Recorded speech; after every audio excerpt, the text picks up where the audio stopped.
Oh, good morning. Yay. Thank you, everyone. So I just would love to welcome everyone on behalf of myself. I'm Ashley Stolzmann, one of the county commissioners, and Commissioner Marta Loachamin, who's here today. Commissioner Levy is at another meeting for us this morning and wishes she could be here. It's just really delightful to see so many familiar faces and so many new ones today. And you are all in for a treat. We are joined by a truly expert panel, and I can't wait to get to that. Today's event is broken up into 4 parts. We'll start with a discussion on transportation and building electrification, and then we'll open it up to question and answer from the audience, and we'll finish with a pledge from the elected leaders that have joined us today. I'd like to welcome those elected leaders now. We have a bunch of great folks with us today. We have Mayor Holly Rogan from Lyons. We have Mayor Aaron Brockett, the mayor of Boulder. We have Representative Kyle Brown, who represents part of Boulder County. We have Mayor Pro Tem Tom Mulholland with us today, and Mayor Billy Giblin from Nederland also will be joining us really quickly.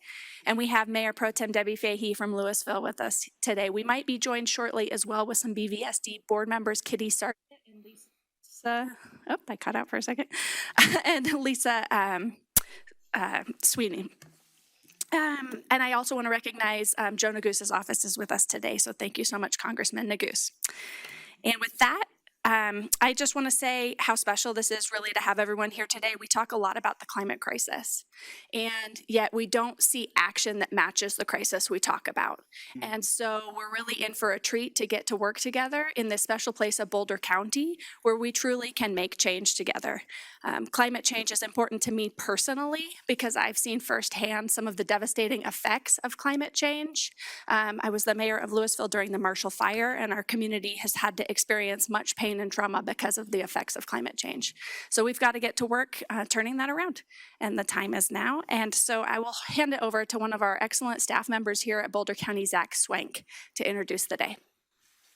Morning, everyone. I'm Zach Swank. I'm the Deputy Director for Boulder County's Office of Sustainability, Climate Action, and Resilience. And our mission is to create a more sustainable, just, and resilient community. In my role, I'm responsible for reviewing the data on where we are and where we need to go, which makes me really lucky because I love data. And you all were lucky because I was told I could not have any slides or show you any charts today. However, I am going to share a few takeaways from our data and specifically our most recent countywide greenhouse gas inventory. First, it's no secret that the world, including Boulder County, is behind in our efforts to address the climate crisis. To avoid the worst impacts of climate change, we must drastically cut future emissions and bear responsibility for what we've already emitted. That's why Boulder County updated our greenhouse gas reduction target to 80% below 2021 levels by 2030. And that isn't just a target, that's a lifeline. Second, a whopping 90% of our emissions within Boulder County comes from burning fossil fuels to power our vehicles, our homes, and our commercial buildings. Third, the amount of methane gas, aka natural gas, that we burn to heat our buildings, make hot water, and cook is currently more than our 2030 emissions target alone. The same is true from our emissions from transportation. So how do we get to there? What's the solution? Simply put, we need to stop burning fossil fuels. The transition of how electricity is produced in Colorado is already well underway. By adding more renewable electric generation and retiring coal power plants, the top 3 power providers in Boulder County will cut emissions by 80% by 2030. This cleaner and greener electricity contributes less to the climate crisis and reduces harmful pollutants in the air. It also enables the switch away from directly burning fossil fuels in our vehicles and homes, and instead to power them with electricity. Now that our grid is getting cleaner, nearly all the cars and all the buildings in Boulder County must be electrified within the next 7 years to achieve our 2030 goal. Obviously, given the rate at which we replace our vehicles and heating systems every 10 to 15 years, that isn't going to happen. Additionally, conservation, energy efficiency, and alternative transportation will help, but they alone are not sufficient to meet our goal either. So we need to electrify everything, and it won't happen by 2030, but it needs to happen as rapidly as possible. So how do we accomplish that?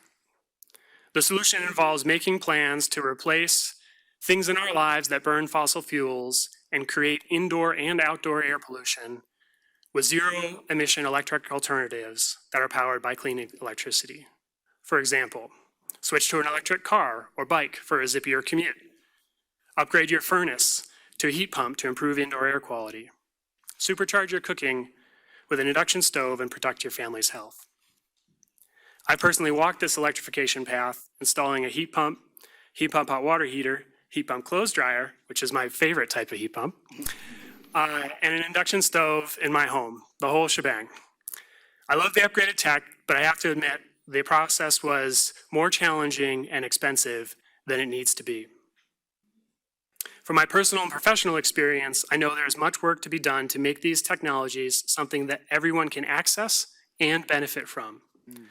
We're talking about a major transformation in how we power our lives, and too often people of color and other historically marginalized populations are left behind when they ought to get prioritized. That's why we're working to increasingly center racial equity and justice in the heart of this transition. Specifically, among other initiatives, our new commitments for electrification work in 2024 include increasing equity-focused electrification funding by $3 million, supporting more equitable workforce development, and accelerating equitable electric vehicle adoption and access to charging. And also today, very currently still being worked on at this moment, but public now, I'm excited to announce the relaunch of our new EnergySmartYes.com website. That includes a new partnership with Canopy Climate for a virtual advisor tool to help demystify the process of electrifying homes, buildings, and vehicles for everyone. Yet, all of this is not enough. We need everyone on board. This isn't just the government's job. We couldn't do it alone if we tried. That's why I'm thrilled to be in this room with all of you who are experts and community leaders who are already engaged in this collective effort. And I look forward to the discussion on how we can accelerate and celebrate an equitable transition to a cleaner future together. Thanks. Thank you, Zach.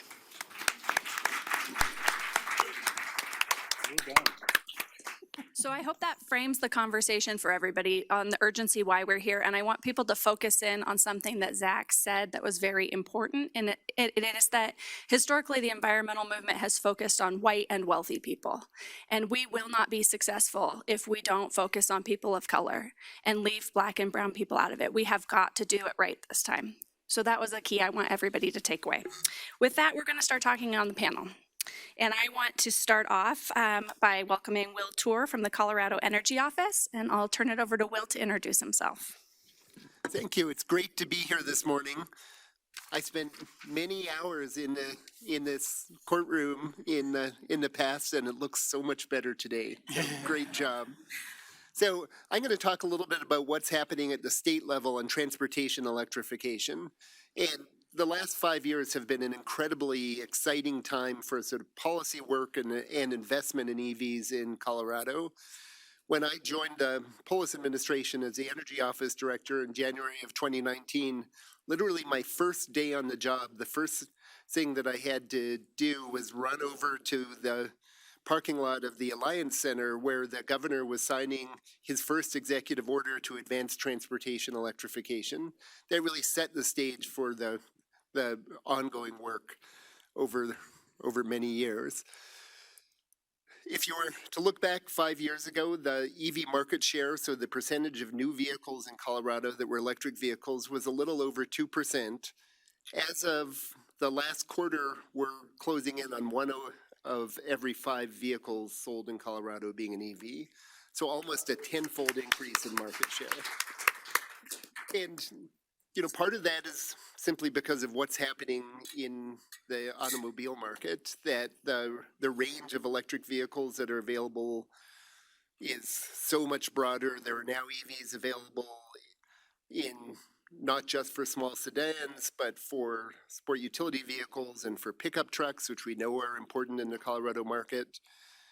The actual cost of batteries has come down so much that EVs are able to have larger battery packs and much longer ranges than they used to have. So they just work so much better for people than the EVs that were available 5 or 10 years ago. But the other part of it is that Colorado really has created a very supportive policy framework. The American Council for an Energy Efficient Economy a couple months ago came out with their transportation electrification scorecard for the states and ranked Colorado third in the country in terms of its EV policies. And a few of the policies that are in place. One is financial incentives to support buying electric vehicles. That includes a $5,000 tax credit for essentially any electric vehicle, an additional incentive to buy smaller and more efficient electric vehicles. So if you buy an EV that is under a $35,000 MSRP, starting in January, there will be an extra $2,500 tax credit to support that. We also this summer launched the Vehicle Exchange Program, which is essentially an EV Cash for Clunkers program for low-income Coloradans. And we opened that about a month ago. We were flooded with applications and are currently looking at how we can increase the budget of that program. That provides up to $6,000 of additional funding to low-income Coloradans for replacing older and higher emitting vehicles with an electric vehicle. We also have state programs supporting e-bikes, including right now an e-bike rebate program that we also see enormous demand for, and we will probably run through all the money for that program by the end of this year. But that's okay, because starting next year, we'll have 9 years of tax credits for e-bikes that you'll be able to take at the point of purchase in the bike shop. Everyone in Colorado will be able to get $500 off the price of an e-bike. So strong purchase incentives to support electrification. We also have a lot of investment happening in EV charging. And in 2021, there was a big transportation infrastructure bill, Senate Bill 260, that as part of that bill, it created 3 new transportation electrification enterprises that are supported by fee revenue. So every time you order something through FedEx or Amazon, you're actually paying a quarter into a transportation electrification enterprises that will collectively bring in close to $850 million over the next decade. With that is going to be invested in EV charging infrastructure, as well as supporting public transit agencies in converting to electric buses and supporting fleet electrification. The legislature also allocated $65 million for a grant program to help school districts switch to electric school buses. And our electric utilities are really getting into the game of supporting transportation electrification.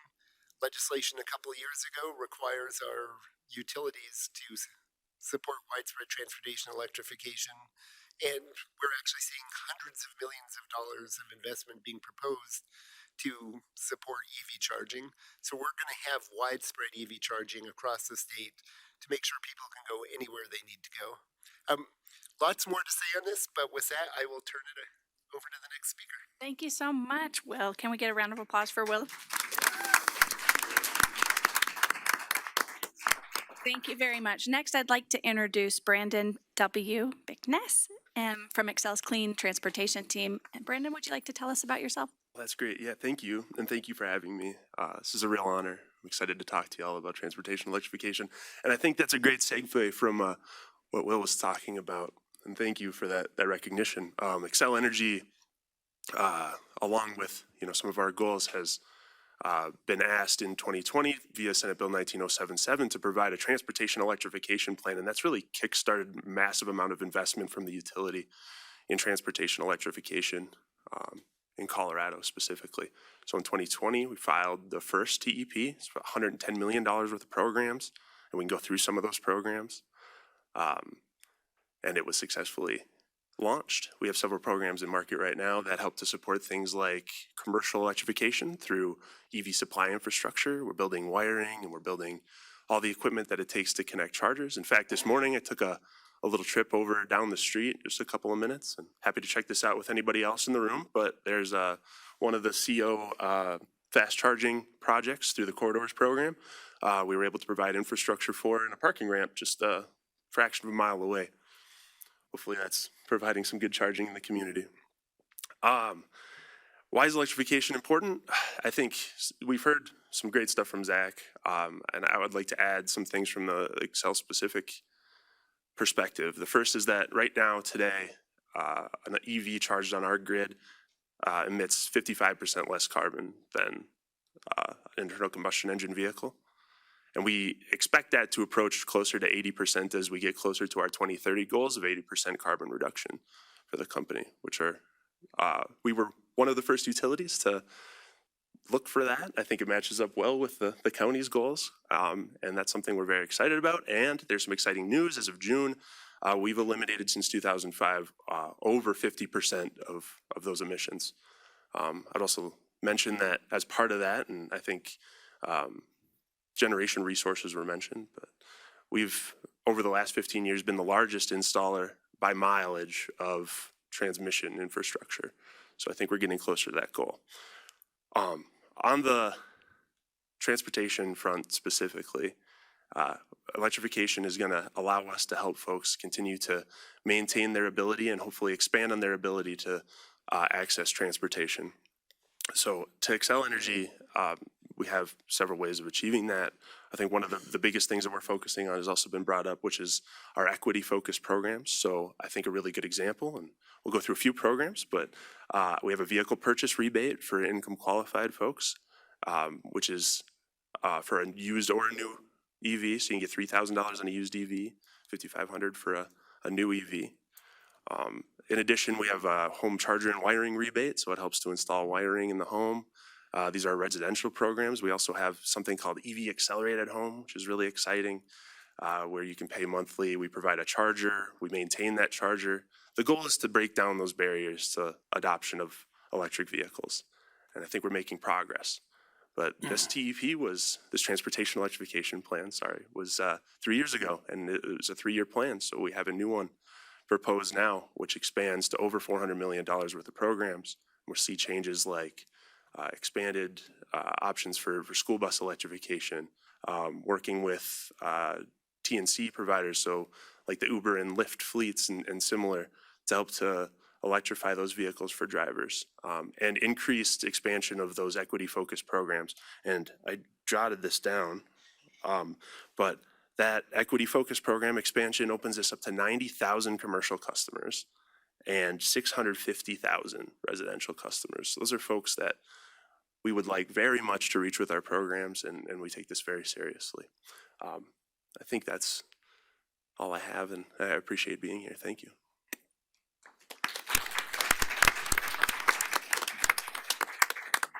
Thank you, Brandon. That was fantastic information. And next, I'd love to introduce José Luis Ramos from Longmont Sustainability Office and EV owner. José, please tell us about yourself. Good morning. My name is José Luis, and I'm excited to be here. Thank you for inviting me. I'm here not because I'm the business sustainability coordinator for the city of Longmont now, but because I'm an EV driver. And I had my car for 6 years now. I bought it when it was 1 year old. And it's been quite an experience. I think that is the, it is the future, and it's something that we have to adopt, and we have to move into that. Being that all, the car and me, of course, it's the thing is, the car only has 100 miles range right now. So, and it's decreasing as we go. Well, my battery is a 70% capacity, and I'm gonna get to the point sometime soon. Then I'm gonna have to replace it. But anyway, a funny thing that happened to me. Like the second day I bought my car, I went into, I was driving, and I was used to getting gas all the time. So I drove into this gas station, I parked, and I went down, and I realized that I was driving the electric vehicle. So it was like, oh my God. So I had to go into the store and buy something so that I didn't look that bad. But it's just it's just something that is in you, and it takes a little bit of time to reflect on that. And another thing that is, I'm I love classic cars. So my favorite car driving at home before my electric vehicle was a 1966 Datsun truck. It's made by Nissan. And of course, I was always, when you're stopped, you start running. I was the last one, right? So everybody just flew through, by me. So the first day when I got my electric car, I was able to step on the gas and on the pedal, and of course it was a huge difference. I mean, it's like the car is like, it just picks up like crazy, right? As soon as you step on the pedal, it just goes. So I had to learn how to move use my foot to be able to control that.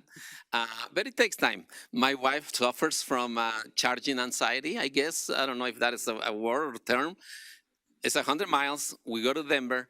We are driving around Denver, and we had to find a place to charge. 40% of the charges in Denver are broken. So we had 10 miles. We drive to one, and it's only 2 miles there.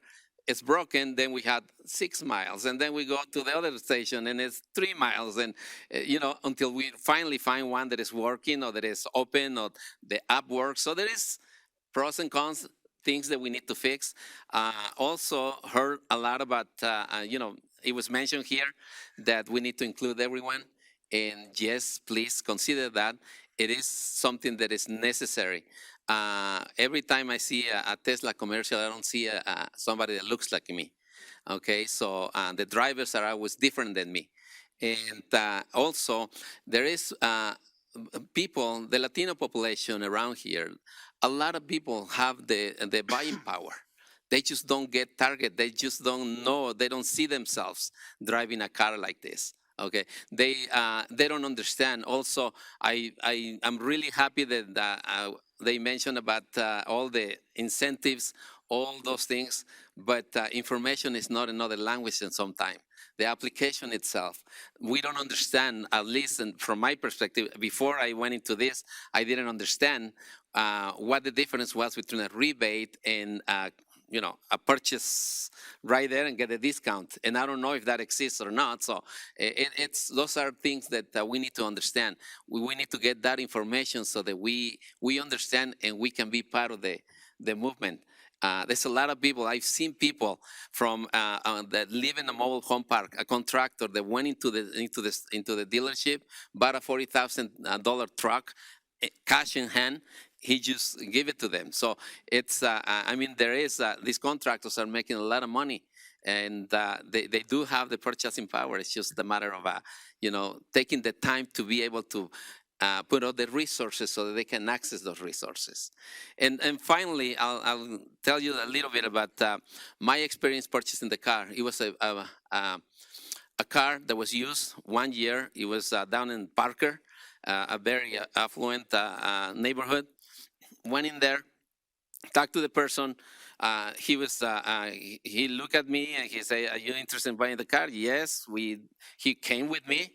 He didn't let me drive the car. He came into the car, came with me, and so we drove around. My wife was with me. We were driving around, came back, and when he said, "What do you think?" and I say, "Yeah, I'm interested. I'm gonna buy the car." Okay. When do you have time? Now. And he said, today is Sunday, the banks are closed. I don't need to go to the bank. I have the cash here. And he said, what? Cash? And I said, and I pulled the cash and I showed it to him, and he was looking at the bills, just, looking to see. And then he had to go back to his house, did a web search, and he came back and said, "Oh, you work for the city." So, okay, I'm okay with that, with you doing that. So it's like, those are the kind of experience that we have to go through. So anyway, it's good and bad. We need to think about it. Thank you. Wow. Thank you. Let's get a round of applause for José Luis. Thank you so much. With that, we'll move on to some questions from our commissioners. Commissioner Loachamin.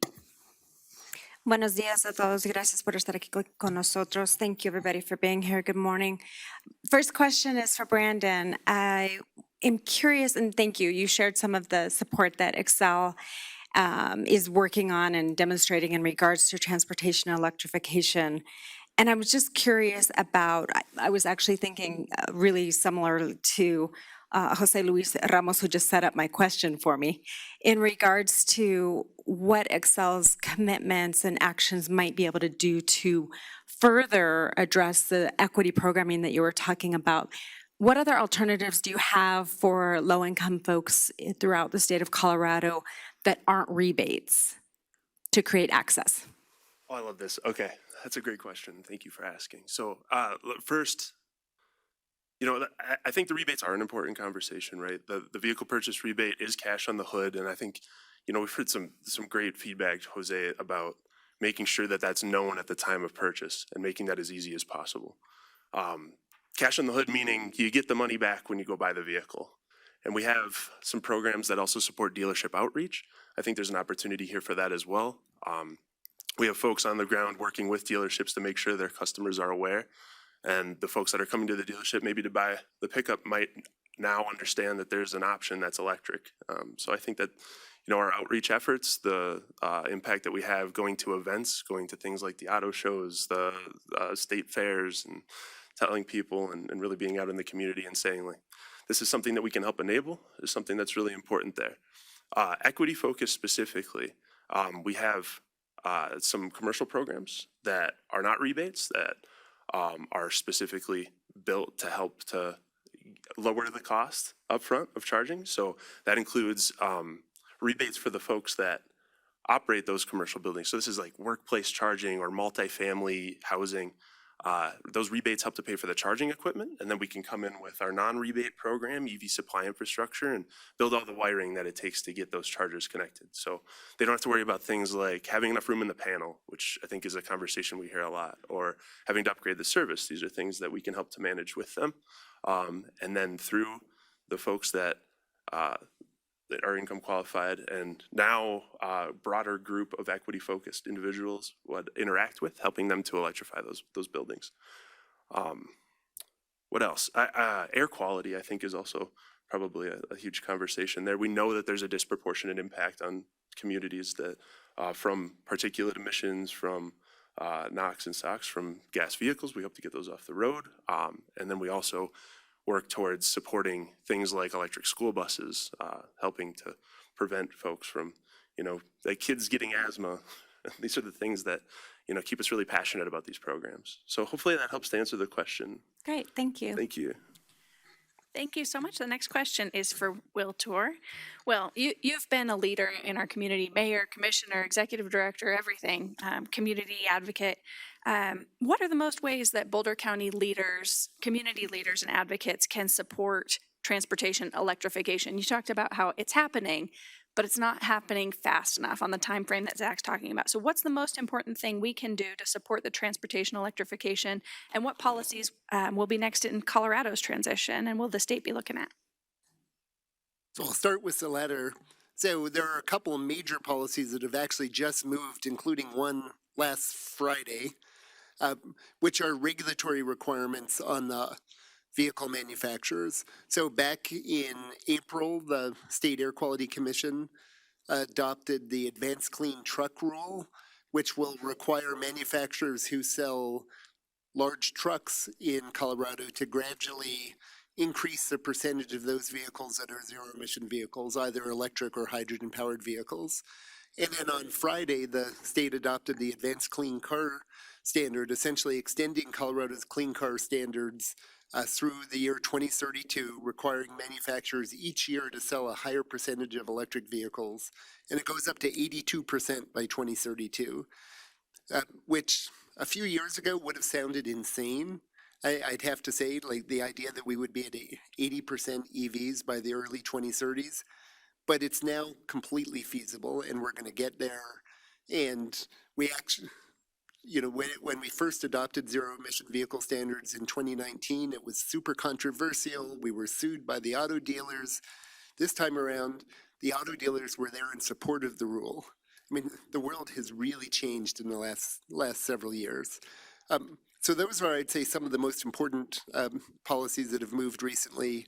as well as this summer when the State Energy Code Board adopted statewide requirements for EV-ready construction. So any local government that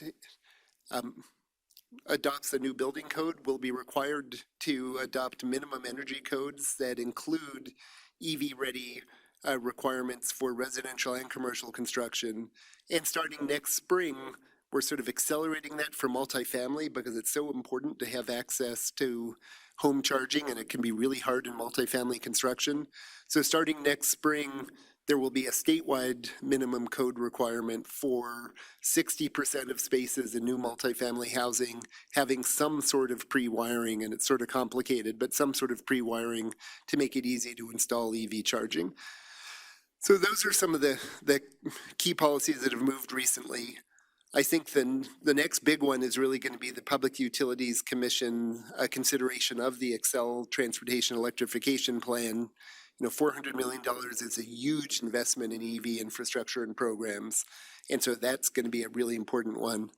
At the local level, there's a number of things that I think are key. One is leading by example, and just one opportunity I'll put out there for local governments is that with the new tax credits under the Inflation Reduction Act, for the first time they have what's known as direct pay, which means that the public sector can actually take advantage of those tax credits. And that means that for every light-duty fleet vehicle, you can get $7,500 to support an EV adoption. And for heavy-duty vehicles, you can get $40,000, 30% of the cost, just as a payment from the federal government for buying that vehicle. And so there's kind of no excuse anymore for all of our government entities not to just move full speed ahead on electrifying our own fleets, which I think is a sort of really important statement and will help get the broader public to see that we're walking our talk. Thank you. I have the next question for José Luis Ramos. From your perspective, how can we, in thinking of collectively the partners and government representatives here, how can we support access to electric vehicles and EV charging as we strive to give all community members opportunity to be part of this transition? Yeah, thank you for the question. I think that the most important thing is language access. I think is really critical because I have worked with business owners. I'm a business specialist, so in my work with businesses, I work with business owners that have been here 25 years on having their business. They own a restaurant. Just an example, one person. They own a restaurant 25 years. When the pandemic hit and we had to help them go through the application process to get the PPP loans and things like that, applications were not in Spanish. And they didn't feel comfortable because they were afraid to make a single mistake that will prevent them from getting access to those funds. So I think that's one of the most critical ones. The second is we have to do intentional marketing. I think intentional marketing will take us a long way in order for us to access those communities. I think they are important because I'll give you an example. Recently, we did a presentation at a mobile home park. It was fully in Spanish. It was all about energy and energy efficiency and about things that you can do to your mobile home to kind of prepare for efficiency in terms of energy consumption. And we were not supposed to talk about electric vehicles, but the topic came up because it's part of the things that we want to communicate to this community. And you should see how much excitement they had just to be able to listen to us talking about electric vehicles or experience how it was 32 people in that room, and everybody, the topic moved from energy at your home to electric vehicles like that, and they didn't want to go back. The person that hired us to do that, or they invited us to do that, she had to jump in and say, if you want an EV workshop, we can program it, just let us know. they didn't want to go back because she was like, oh, let's go back to topic. Let's go back to topic. So there is a lot of hunger for information, and people is ready to go there. I think that's so that the intentional marketing, language justice will be great. Thank you so much for your expertise. Wow. Could we get a round of applause for the transportation panel? Fantastic. All right, hold on to your seats because that was pretty fantastic, but we are about to get our socks knocked off talking about building electrification. And so first I'd like to introduce Meera Fickling from Western Resource Advocates. And if you'd like to just tell us about yourself. Sure. Can you hear me? Yes. Great. All right. Yeah, by way of introduction, my name is Meera Fickling. I'm the Building Decarbonization Manager at Western Resource Advocates, and we are a nonprofit that advocates for policies to protect our climate, our water, and our lands across the Mountain West. So I'll start out by giving a high-level overview of why building electrification is necessary and how it fits into our overall state's climate strategy. And then my colleagues on this panel will take deeper dives into building codes and incentives. So as you've heard, we have ambitious climate goals of the state. We have a goal of reducing emissions to net zero by 2050. And what that means is that we need a large-scale transformation of the way that we use energy, away from fossil fuels, including in our buildings. Our buildings currently represent approximately 16% of Colorado's energy-related greenhouse gas emissions. And the vast majority of emissions from buildings stem from burning natural gas for heating and water heating. So in our residential homes, for example, heating and water heating account for over 90% of the natural gas that we use. So I prepared a slide that may or may not be displayed, but There you go. great. So the slide that you see shows modeling results by E3 for the Colorado Greenhouse Gas Roadmap, which was developed for the Colorado Energy Office. And specifically, it shows their House Bill 1261 scenario, so the scenario that reduces emissions economy-wide 90% by 2050. And what it shows is that almost all of our natural gas consumption today in residential and commercial buildings will shift to electricity over the next 30 years. There's a little bit of renewable natural gas and hydrogen that replaces a small sliver of today's gas consumption, but overall, nearly all homes and businesses switch to heat pumps to heat our spaces and heat our water. And this transition may look gradual on the slide, as electrification slowly ramps up from about 2025 to 2050. And it may seem like we have decades to get there. But the task of electrification is much more urgent because gas furnaces and water heaters get replaced very slowly, and their stock takes a long time to turn over. So most people only replace their furnace or their water heater when their previous appliance breaks down, and those appliances can last for 20 years or more. So that means that the gas furnaces and water heaters that we install in 2030 and 2035, in all likelihood, will still be operating by 2050. So in fact, to achieve our climate goals by 2050, we need to achieve a large-scale market transformation of space and water heating in buildings in a few short years. The same roadmap analysis shows that by 2030, over 60% of the gas furnaces that are replaced in homes in that year are replaced by heat pumps. By 2035, that percentage is around 80%. That is a big increase from where we are today, where over 75% of our homes in Colorado today use natural gas for heating. So how do we get there? We have a number of policies in place in Colorado that are designed to push this market forward. One such policy is our Clean Heat Standard, which requires gas utilities to reduce greenhouse gas emissions from distribution and combustion of gas by their residential and commercial customers by 22% by 2030. They can do this by, among other strategies, providing enhanced incentives for efficiency and electrification. Xcel filed its first clean heat plan in August, and we are working with the utility and all of our partners to ensure that this plan galvanizes a market transformation at the scale and speed to meet the target. WRA, NRDC, and SWEEP published a report, A Path to Pollution-Free Buildings, earlier this year, showing that meeting the 2030 emissions target is achievable and that electrification and efficiency provide the most cost-effective pathway. We recommended incentives to drive this transition, but also significant investments in workforce development and contractor training, as well as complementary policies like building codes and appliance standards. And ultimately, the portfolio that we recommended would deploy over 350,000 heat pumps within Xcel's service territory in total by 2030. There are a number of other policies that we also have in the state to drive this market forward, and I'll defer to my panelists, my fellow panelists, to get into those in the interest of time. But we are looking forward to working with the state, the utilities, and other stakeholders to implement all of these policies. Changing the way that we use energy in buildings is an ambitious task, but we have the technologies to do so, and it is achievable. Thanks so much, and happy to answer any questions. Thank you so much. Next, I'm proud to introduce Lauren from RMI. Please tell us what you'd like to tell us.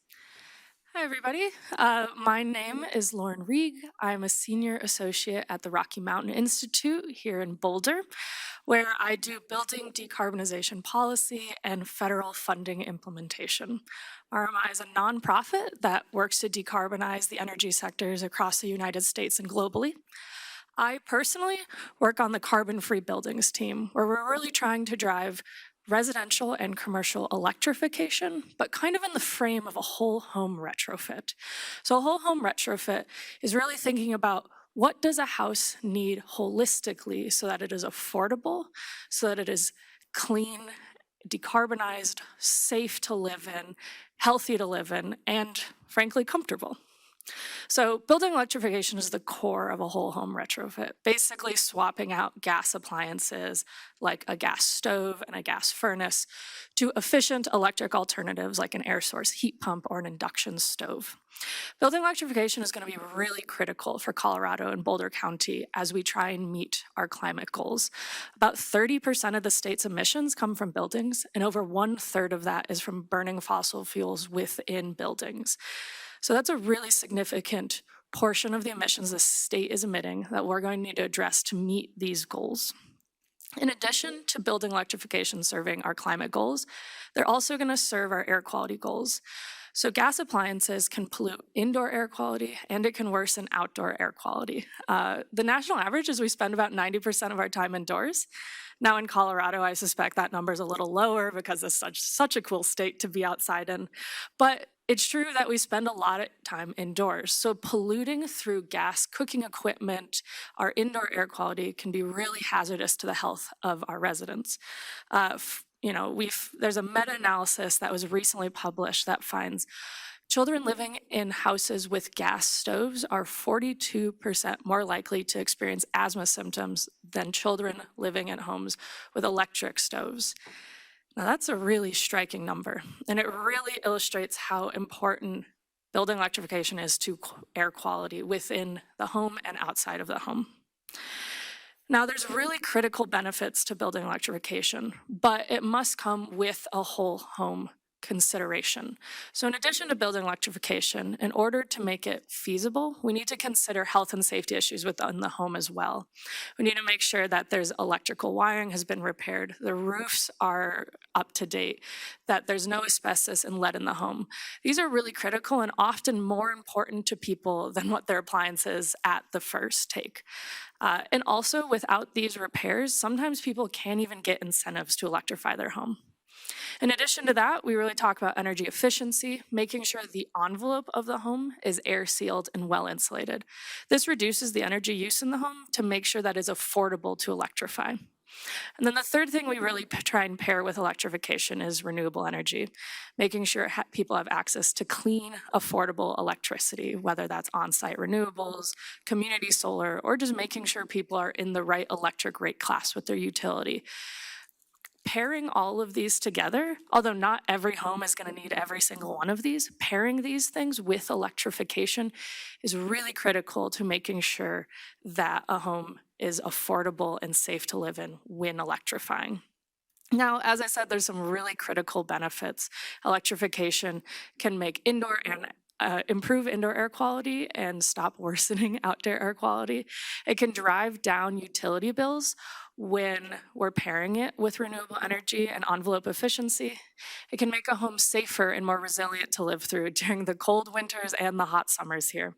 And it can make sure it's comfortable. You know, that's really what we're in our homes and businesses or buildings to be, is comfortable so that we can live our everyday lives. Now, one thing I'm going to bring up before I pass the mic is some of the difficulties with building electrification and kind of how we're addressing them. So the first piece is upfront costs. It can be really expensive to electrify a home, and to do some of these additional upgrades to make sure that the home is safe and affordable.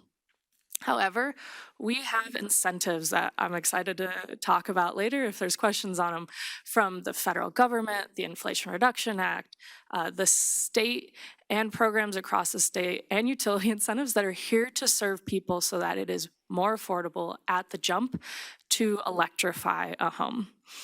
One other thing we hear with building electrification is that it might struggle in cold climates. And frankly, with the modern technology we have today, that's no longer true. We see heat pumps operating in Boulder County, across the Front Range, and even in the cold mountains. Right now, I live in the north of Boulder, but I grew up in Wisconsin, which is a very, very cold state. And we've seen heat pumps operate at the critically cold temperatures in Wisconsin, -20 degrees Fahrenheit and below. So we can really see that these are affordable and function within the cold climates and the hot climates of Colorado. The state is particularly interesting as it can be both extremely hot in the summer and extremely cold in the winter. But with that, I want to thank you for your attention today, and I will hand it back. Thank you.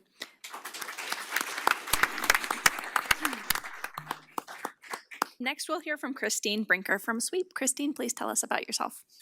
Hi, everyone. I'm really excited to be here because this is one of my favorite subjects to talk about. I'm really fun at parties. Just a couple weeks ago, I was at a gathering and we were talking about heat pumps, and then the conversation moved on, and I was like, oh, I still want to keep talking about heat pumps.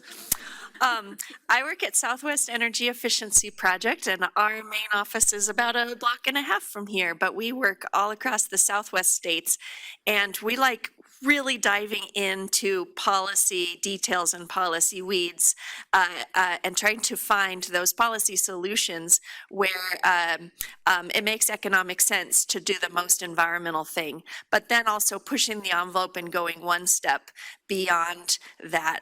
Like all of you, we're feeling the urgency of the climate crisis and wanting to step up all of our collective efforts. In fact, I'm going to adopt Zach's new phrase, Xcelebrate. I think that's going to be my new mission, Xcelebrate electrification. We also electrified our own house, which was a great experience to go through. If we have time, I'll tell you more about it. But on the policy side, one of the most obvious places to start is with new construction. We want to build our homes and buildings to be right from the very beginning, instead of making homeowners and business owners pay to retrofit them later. And that means addressing this through energy codes, which are part of the building safety codes that all communities adopt. They typically update them every 3 years, give or take. And so we are working very hard to strengthen those energy codes. As part of that, we co-led a process of all your surrounding communities here in the Boulder County and Northwest metro area to adopt consistent and strong energy codes. And as it relates to electrification, they all adopted what we call electric preferred, which means that a new home or building can either be all electric or it could be natural gas. But if you do put in natural gas, you have to put in extra energy efficiency to make up for that difference. And so that's the next logical step in energy codes. However, having said that, Lafayette was part of the group, and they went one step further and have nearly all electric building codes with some key exceptions. And we are hoping that more communities around here, perhaps Boulder County, perhaps the city of Boulder itself, will follow in their lead and also adopt all electric codes. So codes have typically been considered boring, routine. No one really cares about them except perhaps the building officials themselves. But I would definitely encourage all of you to start getting excited about energy codes because it's really an opportunity to shape how we want our communities to be, literally from the ground up. I'm really excited to see all the momentum, in particular for electrification, now that we have all of these factors lining up. The technology has advanced to the right, to the place where it works well here in Colorado. We have our grid moving towards, 80% renewable by 2030, if not even better. We have a local willingness amongst citizens and commissioners and council members to consider putting in the policies. And so we have all these pieces lining up. We still, of course, are at the beginning of this transition, so there's a long way to go. I hear literally every day, dozens of times, some myths and some misunderstandings and some misinformation about electrification and about heat pumps. One of the most common is that they don't work in our cold climate. That's old news. Like Lauren was saying, they work down to minus 20 degrees here. And so even when it's quite cold out, they're doing just fine. The other kind of misunderstanding we hear is, well, what do you do in a power outage? It is true that heat pumps and heat pump water heaters and induction stoves, they won't work in a power outage, but neither will gas furnaces or gas water heaters. That's a little known fact. So in a power outage, you're kind of screwed no matter what, unless you go back to 12,000-year-old technology and just get a wood stove. Then we also hear myths about, can the grid handle all of this extra electric load? And it's kind of interesting to see people talk/preach about grid capacity and resource sufficiency when probably they hadn't given it a second thought before that, but that's great. I'm glad everyone now cares about resource sufficiency. We do have enough extra capacity through at least the end of the decade, from what I've heard, because our grid was built for high air conditioning load, and heat pumps would add primarily winter load. And then this all isn't happening overnight, even though we wish it would move faster. It's a gradual transition, and utilities are coming along and making sure they have plenty of extra capacity. And lastly, we're still hearing a lot of myths that you always need fossil fuel backup. You need a backup gas furnace. And if you do want to do that, that's still okay. You'll still slash your emissions greatly, but it's not necessary.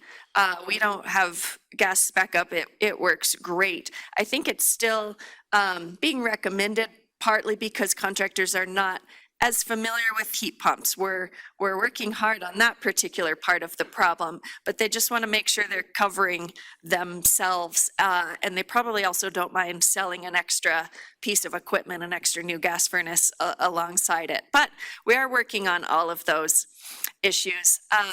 So in conclusion, I hope you're all excited about energy codes now, if you weren't 5 minutes ago, and take a look at electrifying your own house. We did ours when our gas furnace and gas water heater were reaching the end of their life, and we wanted to make sure we replaced them before we were in an absolute emergency. And we also got solar and an electric car. So between all of those, our electric bill is literally $5 a month. I think it actually went up to $7 a month now, but it's incredible. And we have no risk of a carbon monoxide leak or an explosion, zero risk, which as a mom makes me feel a lot more comfortable. So like that MasterCard commercial says, you know, the cost of the heat pump, X thousands of dollars, but the comfort of knowing that your family is safe and healthy is priceless. Thank you.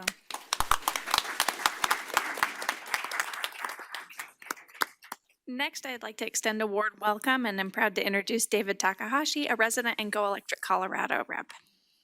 Please tell us what you'd like to tell us. Hi, thank you all for showing up. This is so heartening, so heartening. I'm David Takahashi. I am a wildfire and flood survivor. Today I wear a Go Electric Colorado hat. When we're speaking of electrification, we're talking about increased comfort. We're talking about cost savings. We're talking about air quality and health. And most of all, we're talking about reducing emissions.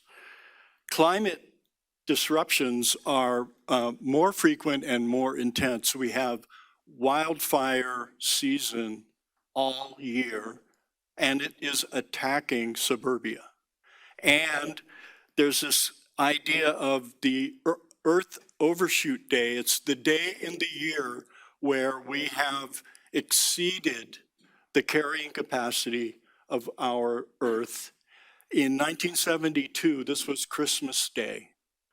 This year, it was August 2nd.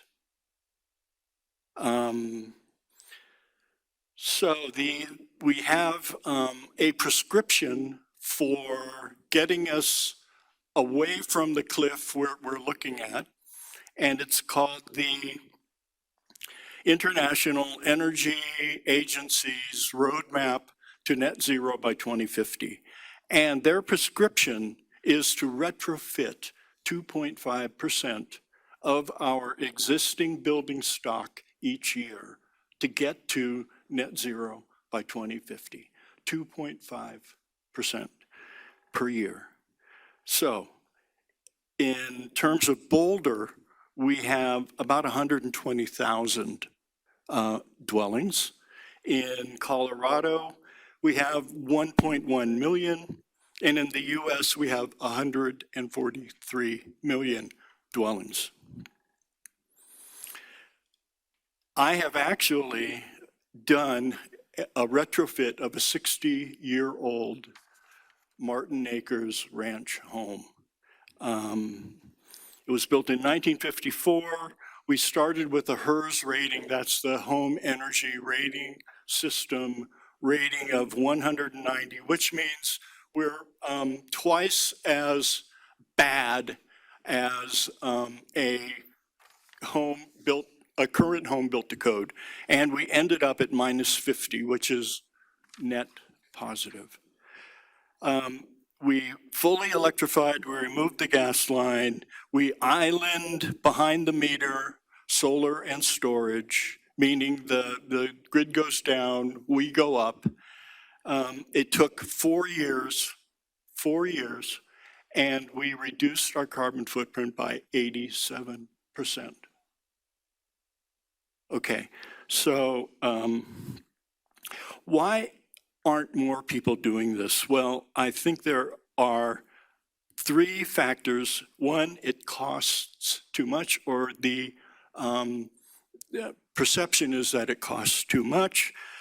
2, don't know where to begin. And 3, people feel it doesn't matter. That what they do in their household will not make a difference in the big picture. So the work ahead of us, we average 17 metric tons of carbon dioxide, each of us. A metric ton looks like a 2,000 square foot, 2-story cottage.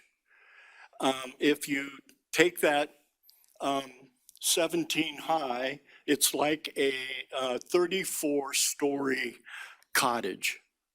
That's what we do every year. If you do the math, that comes down to 100 pounds a day. I don't know how many of you backpack, but if you put 100 pounds on your back, you may not get up. Okay? So reducing by 80% gets us to 20 pounds of load per day. That is doable. That is doable. And our grandchildren will thank us. So let's think about 2.5 a year. Boulder, that would be 3,000 homes per year. going electric, 3,000 per year until 2050. We can do this. Okay? Colorado, it is 26,000 per year. And the US is a whopping 3.6 million per year. That's 2.5 of our existing buildings going electric. Okay. So the lessons I've learned are we need incentives to help defray cost. We could use green assessments. We could use a green MLS. We would like to see a building certification program like the European Union's energy passport. Every building has a sticker like when you go to the car lot, you see, this is my miles per gallon. In Europe, the buildings have a sticker that say, this building is rated A. It is, you're gonna want to rent this building, not the one that leaks like a barn. We would like to see lower lending rates for energy certified homes. We will see energy saving job growth locally. Decarbonizing is like a paleo diet for carbon.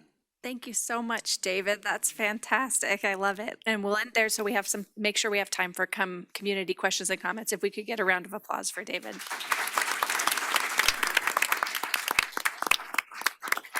So this will be a lightning round question and answer from the commissioners, just so we do reserve enough time for folks to make comments or questions. So the first question is for Meera. How would you develop, or how can we develop workforce required to perform all these installations we see coming?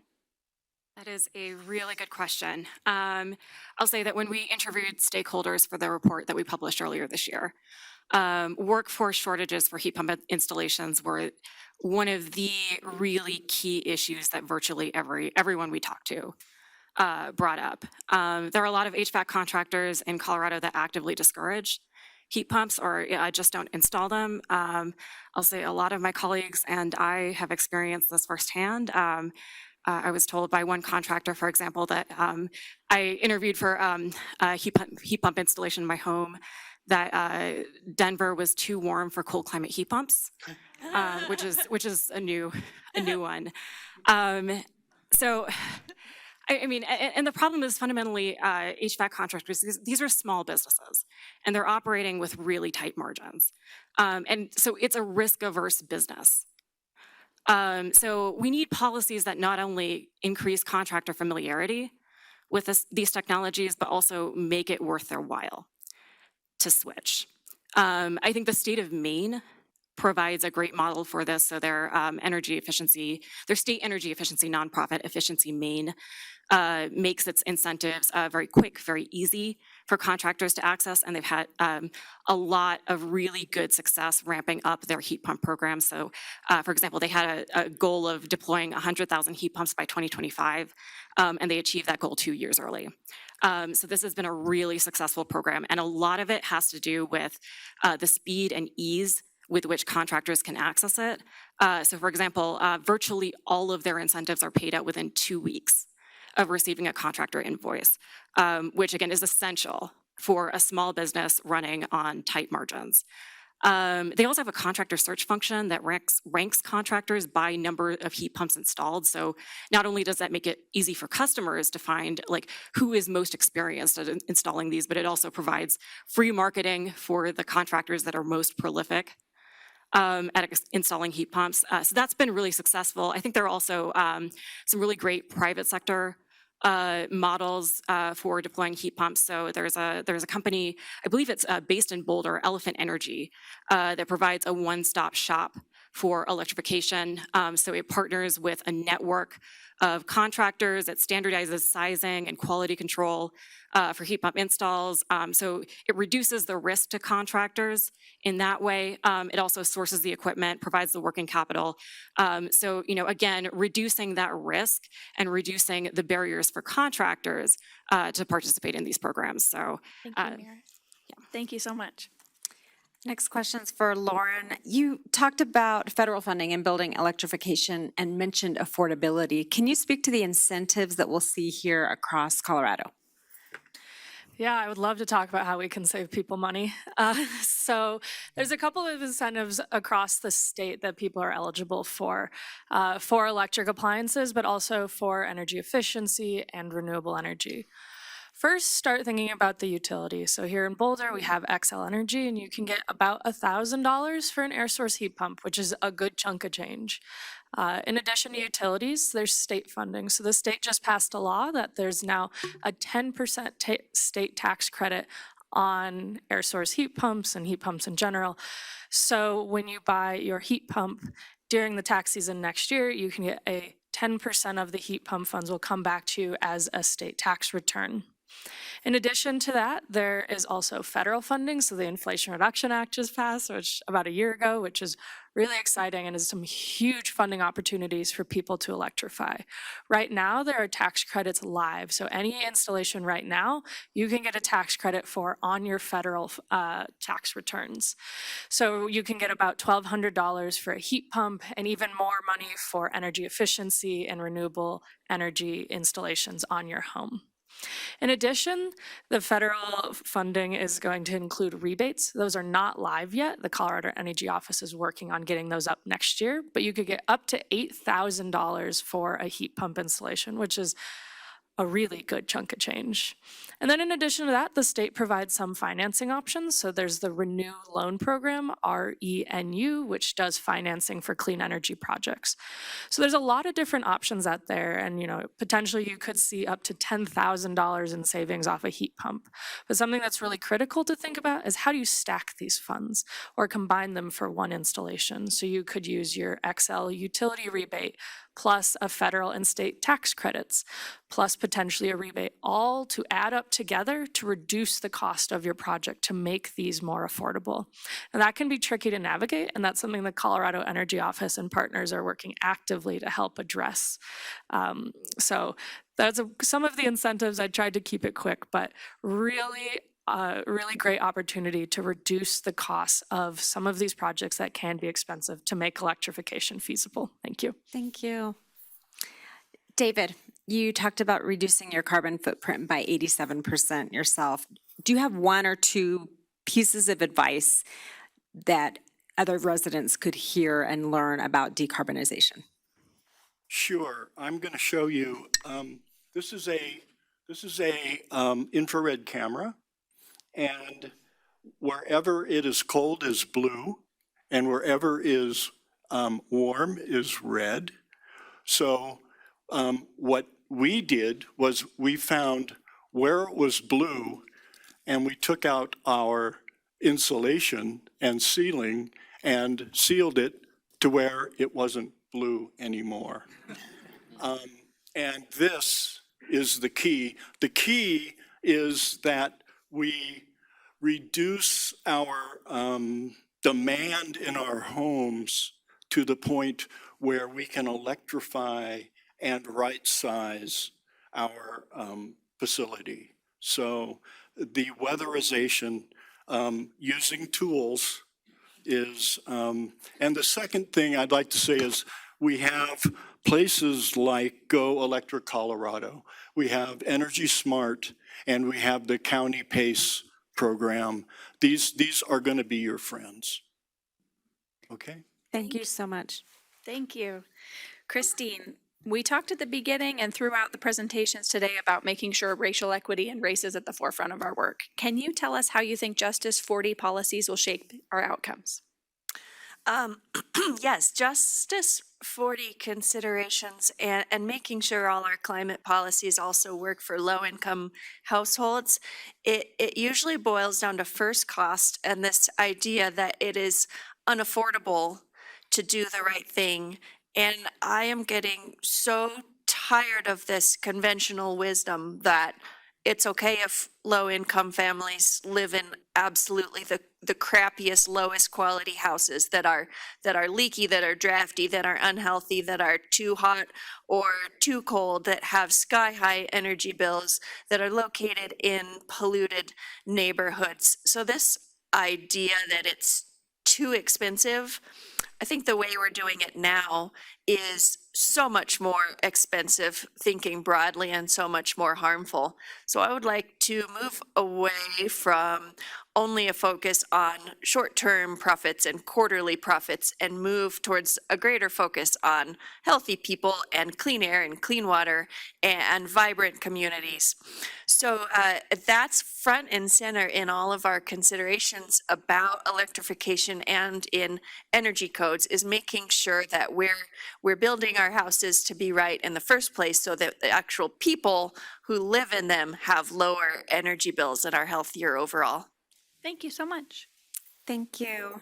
And so I would like to just wrap up this session. There's a couple pieces. This is one of my favorite parts of this job, is learning something new.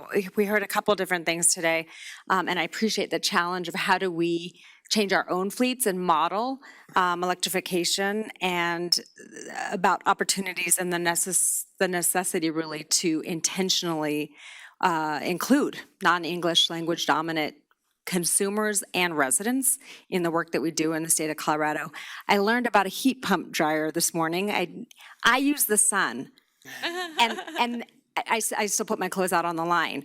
And that's also a policy issue that we have when we have multifamily complexes and HOAs in the state of Colorado that will not allow people to use a clothesline. So, just other ideas for policies we didn't talk about today. I would really like a round of applause and appreciation for all of our panelists today before we move on. Thank you all. And we're going to move on to our question and answer section here, and we're going to invite, just like we would in a public comment, this is the center of Boulder for Boulder County, where folks come in and make decisions and share input, et cetera. So we would love to invite folks, if you would like to raise your hand if you have any questions, and then you'll get to come up to the podium, and you will need to speak directly into the mic as well, and we'll potentially direct questions to specific panelists because we just won't have time for all of us to give any input, but we'll, so let me know if there's somebody specific that would like to answer. I would love to invite Tess up to the podium, who's prepared some statements before we go into questions and answers. And if you'd like to state your name, we do not, in Boulder County, we don't require your address for privacy and your ability to just be transparent and be present. But if you want to share the town or city that you live in, we'd love to know just where you're from in this area. It will in a second. Try again. If we could get the podium mic. Try it. Podium mic. Nope. Oh, okay, perfect. Okay, hi, my name is Tess Waltzine. I'm a senior at Fairview High School. I do in fact live in Lafayette, but my climate work is extensive throughout Colorado. And before I begin, I just want to thank each and every one of you for everything you do to serve our community. Your leadership matters each and every day, and I'm really excited to see the positive change that is being created. I'm here right now instead of at school for this event. I have a unit test in AP French I'm currently missing as we speak. But that's why I'm here, is because I care so much about climate change and our futures. Climate change is the single biggest threat humanity faces, and our only hope for survival is rooted in bold action. The damage we've done to this planet is huge. What needs to be even bigger is our efforts to stop it. Through electrifying Boulder County, we are changing the way we think, approach, and utilize energy. Localized action is a key part of this climate crisis. Sustainable, equitable, and systemic change is what our state needs right now. As we take steps towards decarbonizing our town, Colorado takes huge steps towards decarbonizing the state. Boulder County can be leaders, and we can set the precedent of renewable energy and systems for our state and even the nation. If I know one thing, it's that this isn't really a choice anymore. If we want a single chance to survive as a species, we must preserve the planet we live on and repair the damage we have inflicted. 5 years, 267 days, and 22 hours. We have 5 years, 267 days, and 22 hours until the climate clock strikes zero. Our global warming must be below 1.5 degrees Celsius. This clock is telling my generation that I have 5 years, and it's telling me that climate change has become irreversible, and we will be facing the forefront of its effects. The clock tells every single individual on this planet that we have 5 years to change our collective actions and fight this climate crisis. I know that electrifying everything is a huge undertaking, but trying to live on a destroyed planet is an even bigger undertaking. The youth around me agree with this statement, and we are currently giving our all to change our school districts for the better. With the Green New Deal, we are tirelessly working to electrify school buses, decarbonize school buildings, and increase education around climate justice. This sets an example for the change we can create here in our city. We have the perseverance to create bold actions, and we have the perseverance to succeed at it. I'm excited for us to come together, unite in strength, and fight for a future on a healthy planet. Thank you.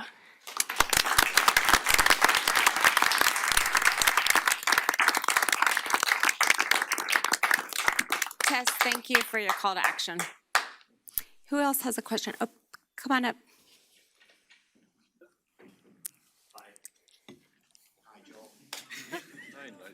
Hi, Nigel Zeed, a Boulder resident for 18 years now.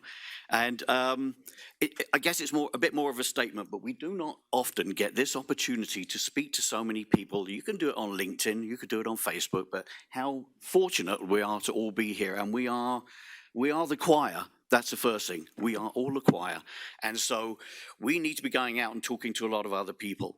Now, we do outreach, but all of the outreach is being done now is by not-for-profit groups like Drive Clean Colorado, Northern Colorado Clean Cities, and is supplied by volunteers like Julia, like Stuart over there, who bring their own cars on their own dime, on their own time to go to outreach and education. And we do not talk about outreach and education at all. We talk about the charging stations, we talk about solar, we talk about the cars, we don't talk about bicycles much, which is what a lot of micro-mobility is big, and we're not really going out and educating people. And as you were saying, José Luis, about we don't go into the communities and ask them what we want. We don't go to a church and say, who would benefit from an electric bike? We don't go to and ask to speak to the community after services or go to community college, community buildings and talk to the community that way.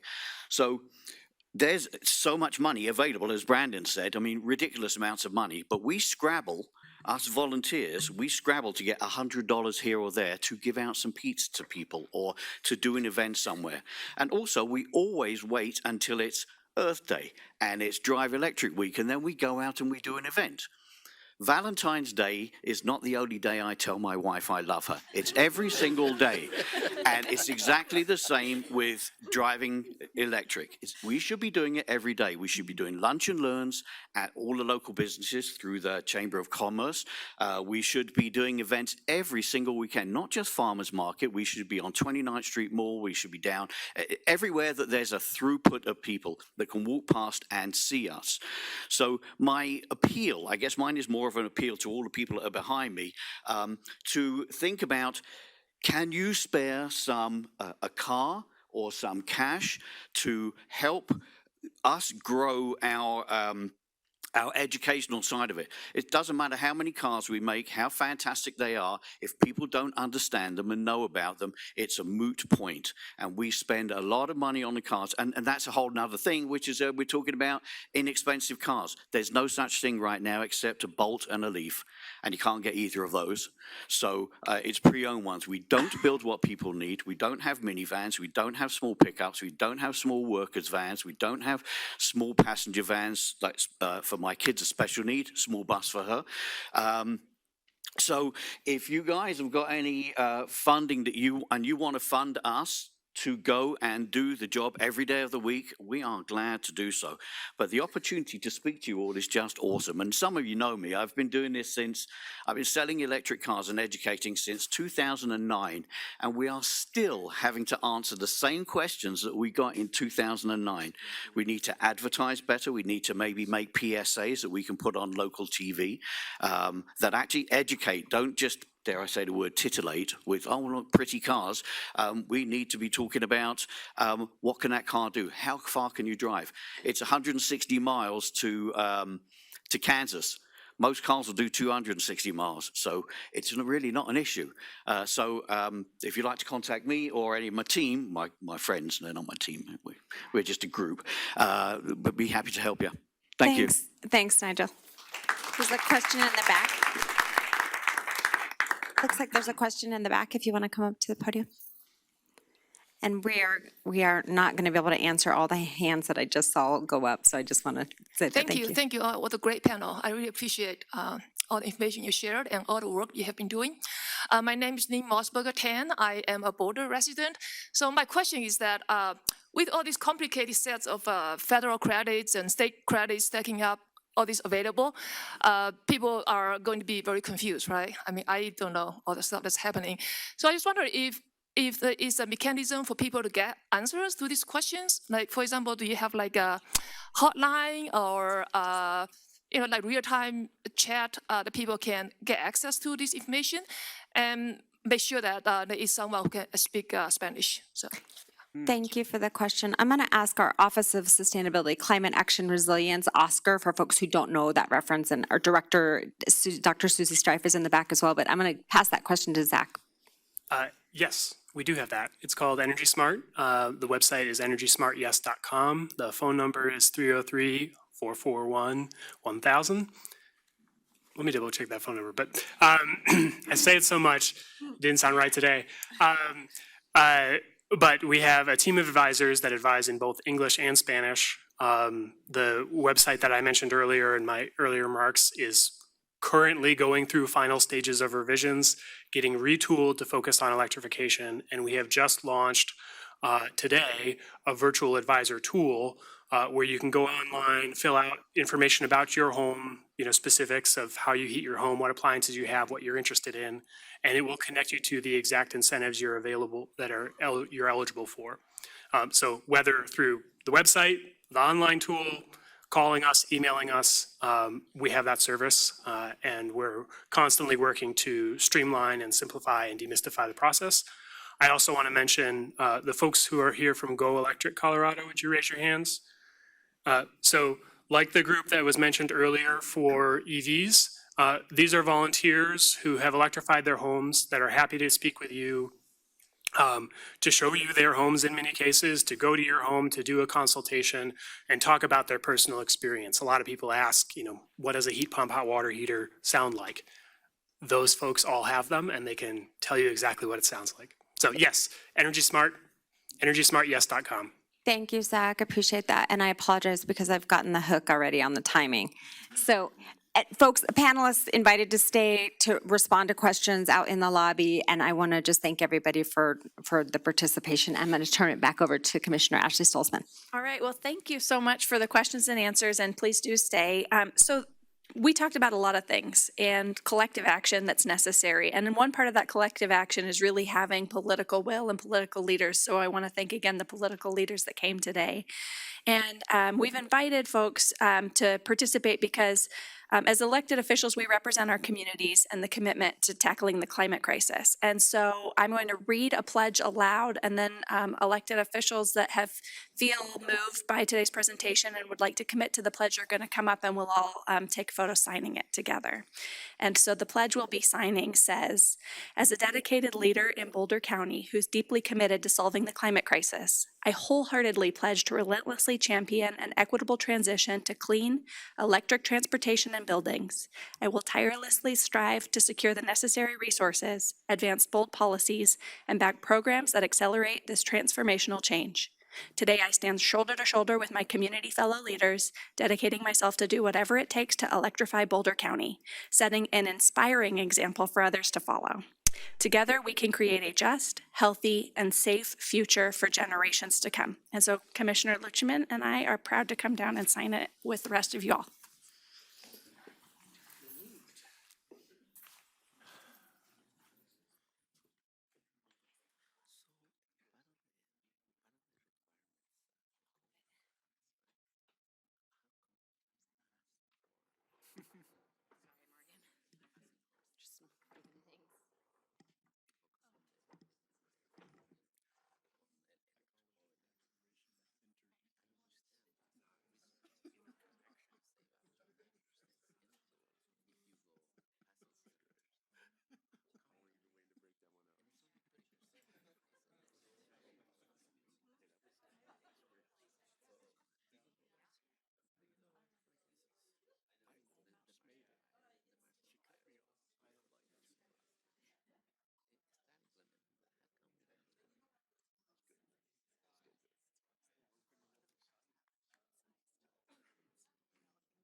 She's just gonna close it out.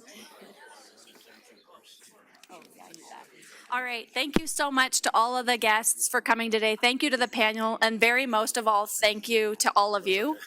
This is going to be a collective movement, and just seeing all of the unity today gives me great hope that we're going to be able to hit our goals together. Thank you so much for coming, and feel free to mingle in the lobby.